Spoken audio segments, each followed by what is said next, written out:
Hello everybody, welcome back to the table. Today we are looking at a knife for me that has kind of been my grail knife. And so this is the Monterey Bay Knives Sea Otter. And so now I own quite a few knives from Monterey Bay Knives, and all of them are excellent.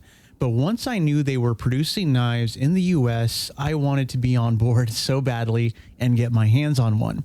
So MBK has been releasing these Sea Otters, in waves in small quantities, and they've been really tough to get a hold of.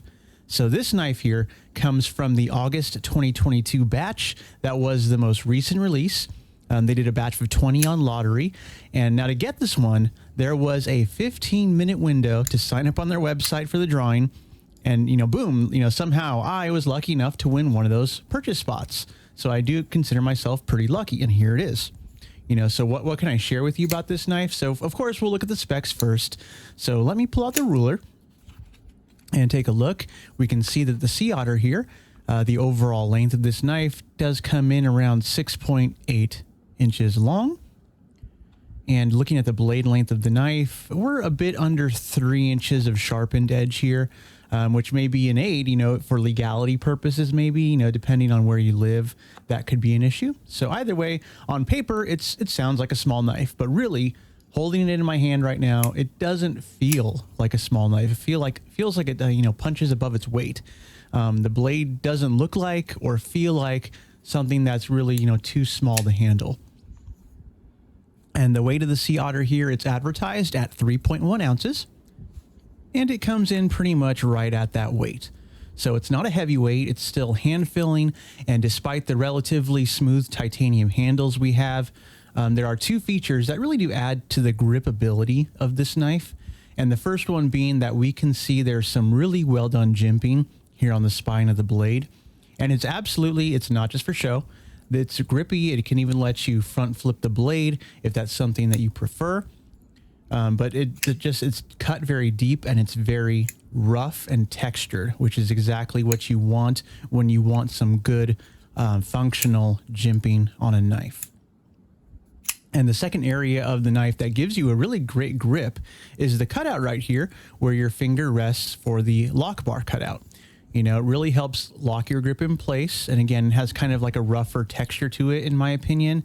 And, that combined with the jimping on the knife, makes the overall grab very positive. So it doesn't feel like it's going to slip out of your hands, even if your hands are sweaty. Because especially here, it's summertime, my hands are instantly sweaty the second I walk out the door. And I haven't had any issues so far with this knife. And as for the action, the opening action on this knife was good out of box, and it was good, and it is getting noticeably better and smoother the more I play with the knife. And I have not added any lubricant or anything to it, so this is just how it came from the factory. So I imagine it's just starting to really break in.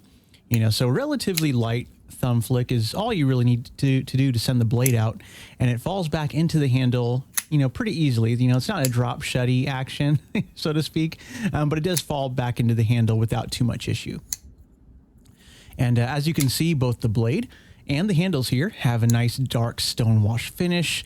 We have dual thumb studs that are this real nice bright satin, and they also match the two standoffs here in the handle.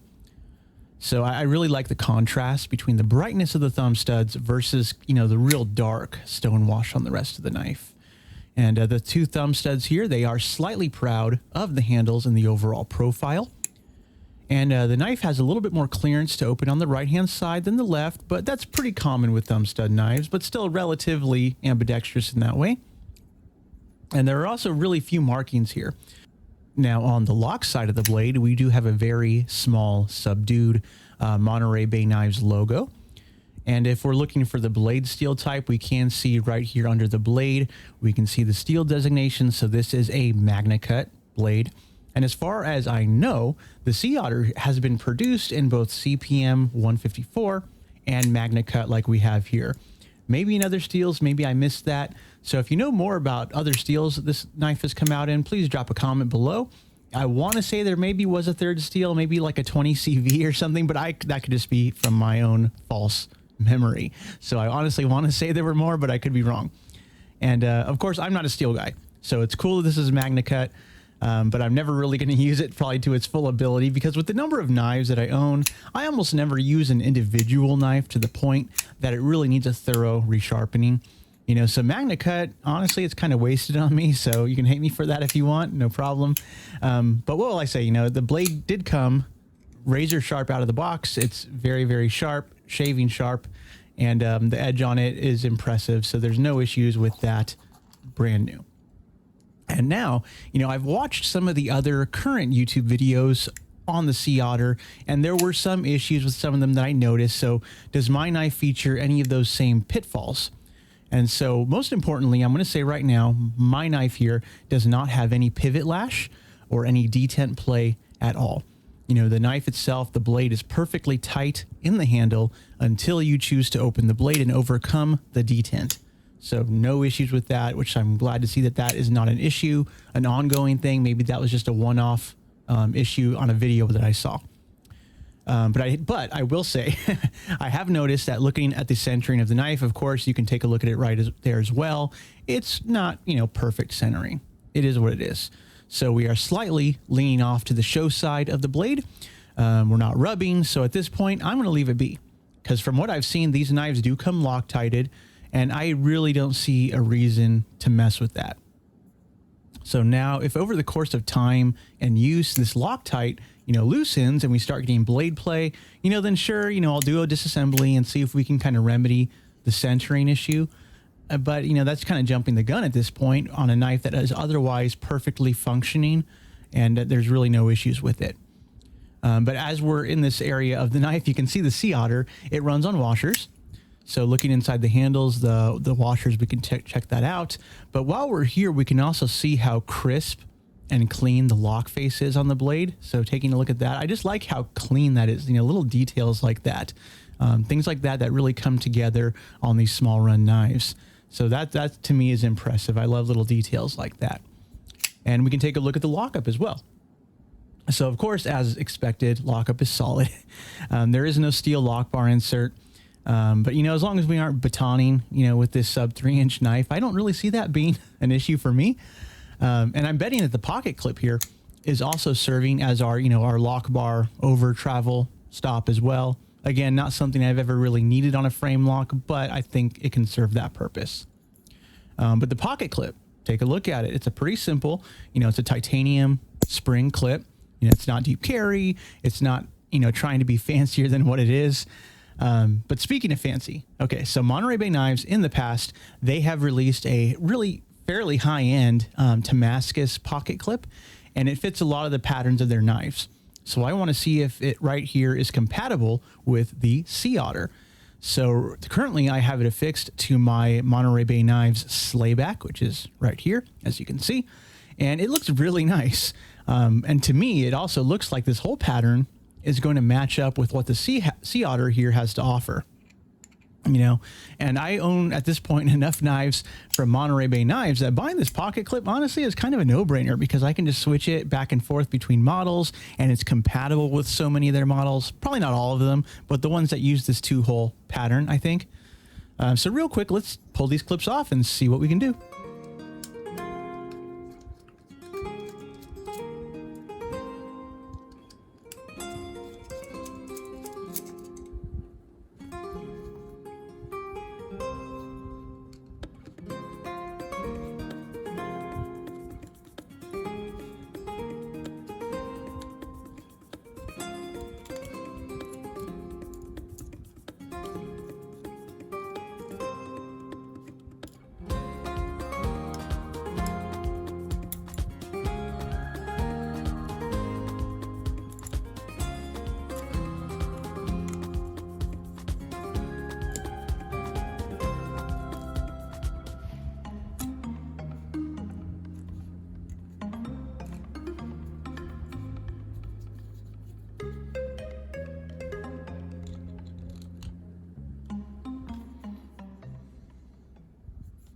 So that's great. It does fit. And even though the clips use different size screws, if you use the original screws that came with the Sea Otter, this timascus clip does fit. So that's pretty cool. So if you have to have the bling, it's here. So good information if you were wondering that. So save that somewhere. But yeah, if you need the most bling on your knife, by all means, pick up the timascus clip next time they offer it.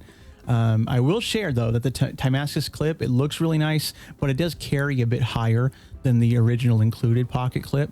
And it generally works better for thinner pants material. So it doesn't really bind up and it carries a little bit lower that way. And we can also see that the knife came in the MBK branded nylon pouch with the yellow fiber cloth. And at this point, I have a decent stack of these pouches hanging around here. But beyond that, after buying so many knives direct from Monterey Bay Knives, this is the first time I can recollect getting a sticker with my order. And I know it sounds silly, but every time I get a new knife, I open the box, my first question is, where is the swag? And so thank you, Monterey Bay Knives, for the sticker. It's about time, you know, after all these knives, I finally got one. So little things like that do impress me, believe it or not. You know, but speaking of some of my other knives from Monterey Bay Knives, let's pull some out for the sake of size comparison.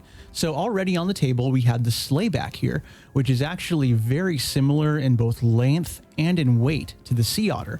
So really, it's probably the best direct comparison we're going to see here in this video. So let's put them side by side and you can see exactly what I'm talking about here. And we also have the mini old guard, which looks similar to the Sea Otter. You know, both are very Laconico-ish in design, but even the mini old guard is still a little bit longer than the Sea Otter, and it does weigh in a little bit heavier.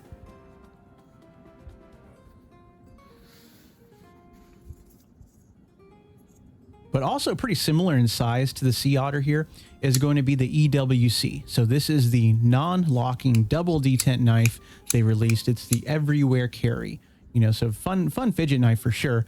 But size-wise, look at the overall length. Very similar, pretty much right on. It is much lighter because of the carbon fiber construction. But in terms of size, we can kind of get an idea of what the Sea Otter is looking like. And, you know, once again, you know, I am so happy to be able to own this knife. And I hope that anyone else out there who wants one, you know, can really get that need fulfilled as well. But it's very smart for a small US-based company. They got to be wary with this because the last thing you want to do is overproduce an expensive product, you know, a knife that uses US labor, US materials to build, and then watch it sit on the shelf unpurchased. You know, not likely to happen here in this case, but keeping the run small, you know, ensures that demand will always exceed the supply. And that is the safe move for a business that can never be too sure, you know, what the future in this industry is going to bring. So for those of you who still want a Sea Otter, good luck. And with that, honestly, thank you all for watching. If you have any questions, drop a comment below, but I hope you all have a nice day, everybody. See you later. Bye.